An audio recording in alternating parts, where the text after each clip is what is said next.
অনেক চমৎকার একটি জায়গায় আজকে আমরা এসেছি। আসলে ঠিক এই কারণেই বরিশালটাকে অনেক ভালো লাগে। বরিশালের এই জিনিসগুলো মানে যত দেখি ততই অভিভূত হই। এত চমৎকার লাগে বরিশালের এই জিনিসগুলা। দেখেন, সন্ধ্যা নদীর পাড়ে আছি আমরা। কি চমৎকার দৃশ্য, কি সুন্দর বাতাস, মনে হচ্ছে যে সরাসরি অক্সিজেনটা এসে গায়ে ধাক্কা দিচ্ছে। এত চমৎকার লাগে নদীর পাড়ে দাঁড়িয়ে, কি মৃদু হাওয়া বাতাস। মানে আমরা তো এসি, অনেকে ভাবি যে এসি অনেক ঠান্ডা ভালো, কিন্তু এইটা প্রকৃতির যে এসি, এটার উপরে আর কোনো এসি নাই। এত চমৎকার। আর যদি হয় এইরকম একটি জায়গা এত চমৎকার, একটু দেখাই আপনাদেরকে। দেখুন কি মারাত্মক একটা প্লেস।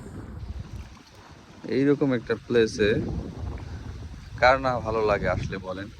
আর আজকে আকাশের যে ওয়েদার, সব মিলিয়ে আর কি চমৎকার একটি ট্রিপ। ভালোই লাগতেছে এখানে এসে।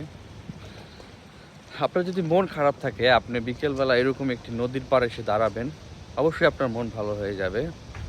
আর এইরকম নদীর পাড়ে দাঁড়িয়ে হাওয়ার যে একটি অনুভূতি, সেটা আপনি এখানে আসলেই বুঝতে পারবেন।